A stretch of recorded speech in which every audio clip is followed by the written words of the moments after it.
দৰ্শকসকল, আজি মই আপোনালোকলৈ এটা ৰেচিপি আনিছোঁ। সেইটো হৈছে ভাতকেৰেলাৰ বৰা।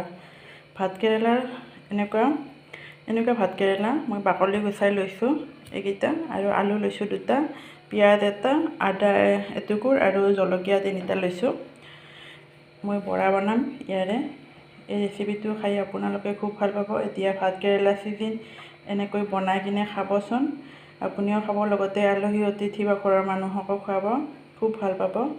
সদায় ভাতকেৰেলা আমি ভাজি নাইবা বইল কৰি পিটিকি এনেকৈ বেলেগ বেলেগকৈ খাব পাৰোঁ, কিন্তু এনেকৈ বৰা বনাই আপোনালোকে খাইছেনে নাই নাজানো। মই খাইছোঁ, গতিকে আপোনালোকৰ লগত ৰেচিপিটো শ্বেয়াৰ কৰিম বুলি ভাবিছোঁ। আশা কৰোঁ আপোনালোকে চাই ভাল পাব। মই আহক এতিয়া ভিডিঅ'টো ষ্টাৰ্ট কৰোঁ।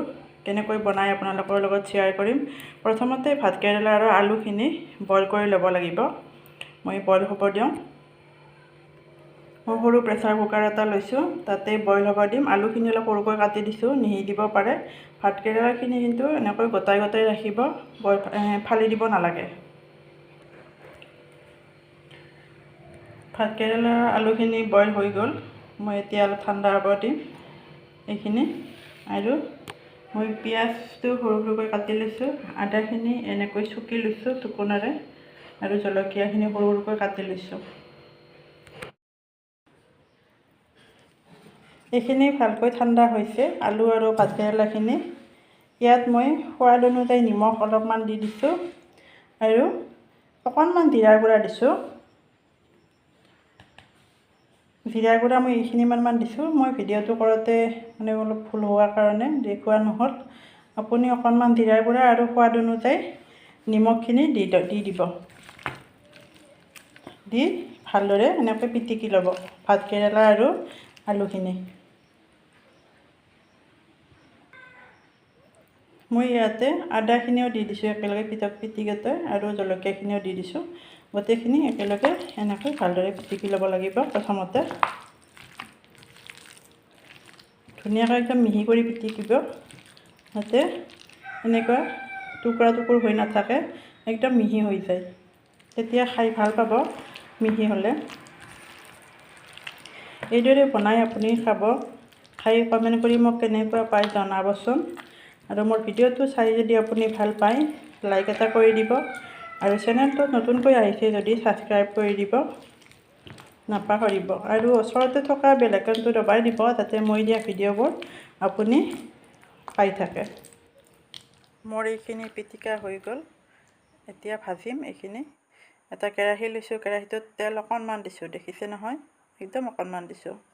তাতে গোটা জিৰা অলপমান দি দিব, অলপমান দিব, বেছি দিব নালাগে, আধা চামুচতছেও কম দিব। জিৰাখিনি ভাজা হোৱাৰ পিছত পিঁয়াজখিনি দি দিব।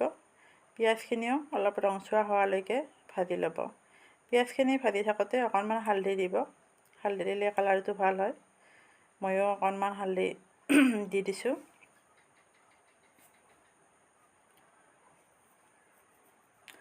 হালধি দিলে কালাৰটো ধুনীয়া হয়, সেইকাৰণে হালধি দিব লাগে। এই হালধি দি অকণমান সময় ভাজি ল'ব। এইখিনি ভাজা হৈ গৈছে। এতিয়া ইয়াত পিটিকি থোৱাখিনি ভাতকেৰেলা আৰু আলু যে পিটিকি থৈছিলোঁ, সেইখিনি মই ইয়াৰ লগত দি দিম। সেইখিনি ভালকৈ ভাজি ল'ব। কেঁচা এটা গন্ধ থাকে, এইখিনি ভাজি ল'লে ভাজা চেণ্টটো সম্পূৰ্ণ বেলেগ হয়, আৰু নাভাজাকৈ বনালে এটা গন্ধটো বেলেগ হয়, খাই সিমান এটা সোৱাদ নালাগে। সেইকাৰণে মই ভাজি লৈছোঁ। ভাজি ল'লে খাই বহুত টেষ্ট হয়, খাই বহুত ভাল লাগে। বিশেষকৈ মই ভাল পাওঁ, বেলেগৰটো নাজানো বাৰু। মোৰ ঘৰৰ মানুহখিনিও এইদৰে ভাজি লৈ বনালে খুব ভাল পায় খাই। আপুনি যদি এনেকৈ নাভাজাকৈ বনাই কিনে খাই ভাল পায়, নাভাজাকৈও বনাব পাৰে। মই ভাজি লৈছোঁ, মোৰ ভাজা হৈ গ'ল। এইখিনি এতিয়া মই ঠাণ্ডা হ'ব দিম। এটা বাতি এটাত লৈছোঁ, লৈ ঠাণ্ডা হ'ব দিছোঁ, সম্পূৰ্ণ ঠাণ্ডা হ'ব লাগিব। আৰু মই লৈছোঁ এটা বাতিত কৰ্ণফ্ল'ৰ 2 চামুচ, আৰু বেচন লৈছোঁ 3 চামুচ। আপুনি কৰ্ণফ্ল'ৰ যদি নাই, যদি চাউলৰ গুড়ি আছে, চাউলৰ গুড়ি ল'ব পাৰে। নাই যদি অকল বেচনেদি বনালেও কোনো কথা নাই। অকণমান নিমখ দি দিছোঁ। দি এইখিনি পানীৰে গুলি ল'ব লাগিব। বেছি পনীয়া কৰিব নালাগে, এইখিনি ভালকৈ গুলি ল'ব। বেছি গোটাও কৰিব নালাগে, বেছি পানী দিব নালাগে। আৰু এনেকৈ নিমখ অকণমান দি দিব, দি এনেকৈ গুলি ল'ব এটা বাচনত। এনেকৈ পানী অলপ অলপকৈ দি কিনে গুলিব, বেছি মানে পনীয়া হ'লে ভাল নহ'ব। এইদৰে মই যিদৰে গুলিছোঁ সেনেকুৱাকৈ গুলি ল'ব। এয়া চাওক, এইদৰে এনেকৈ গুলি ল'ব। বেছি পনীয়া নকৰিব, বহুত বেছি পানী দিব নালাগে আৰু বেছি গোটাও নকৰিব। আমি বেঙেনা নাইবা ৰঙালাওৰ বৰা বনাই কিনে খাওঁতো, সেনেকুৱা কৰিলেই হ'ল। আৰু এই ভাজিখিনি ঠাণ্ডা হৈছে, এতিয়া মই সৰু সৰুকৈ লাড়ু বনাই অলপমান আঙুলিৰে চেপ্টা কৰি দিছোঁ, দেখাত যাতে ভাল হয়। সেনেকৈ এইদৰে বনাব পাৰে। আপুনি চেপটো অলপ বেলেগকৈ দিব পাৰে, দীঘল দীঘলকৈও দিব পাৰে। মই মানে এনেকৈয়ে দিলোঁ টুকুৰা কৰি। আৰু দুখন চামুচ ল'ব, এনেকৈ কাটা চামুচ এখন আৰু এই চামুচ এখন। মানে পিটিকাখিনি অলপ ঢিলা হৈছেতো, হাতেৰে চুলে অলপ ভাঙি যাব পাৰে, সেইকাৰণে চামুচেৰে এইদৰে এনেকৈ লেটিয়াই ল'ব। লেটিয়াই লৈ কাটা চামুচখনেৰে উঠাই লৈ কেৰাহীত দি দিব। এনেকৈ কেৰাহীত দিলে মানে ভাঙি নাযায় বস্তুটো, ডাইৰেক্ট কেৰাহীত দি দিলে তেতিয়া ধুনীয়া হয়।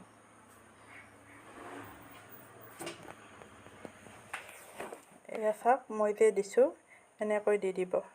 এনেকৈ দি বনাবচোন, খাই সঁচাকৈ বহুত ভাল পাব।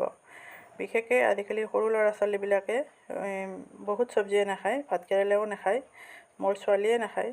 মই এই বুদ্ধি কৰি ভাতকেৰেলা এনেকৈ খুৱাওঁ।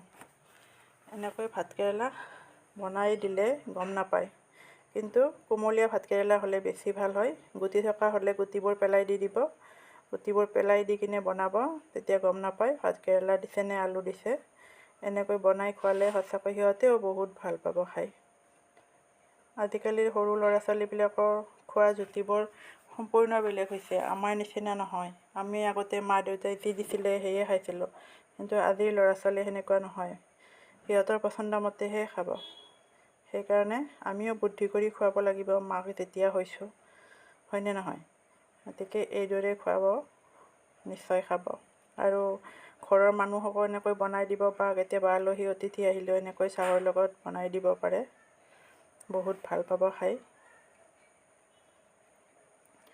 ইয়াৰ লগত পদিনাৰ চাটনি নাইবা ধনিয়াৰ চাটনি হ'লে বেছি ভাল হয়, কিন্তু মোৰ আজি পদিনাও নাই, ধনিয়াও নাই, সেইকাৰণে মই চাটনি বনোৱা নহ'ল। মই আজি এই বৰাকেইটা চচেৰে খাম।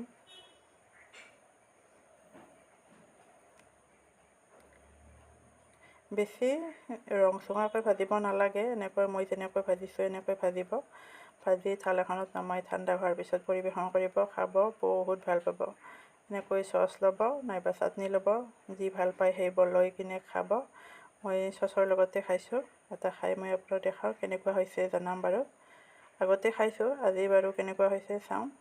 খাই সঁচাকৈ দেই বহুত টেষ্টি হৈছে, বহুত সোৱাদ হৈছে। থেংক ইউ দেই ভিডিঅ'টো চোৱাৰ বাবে।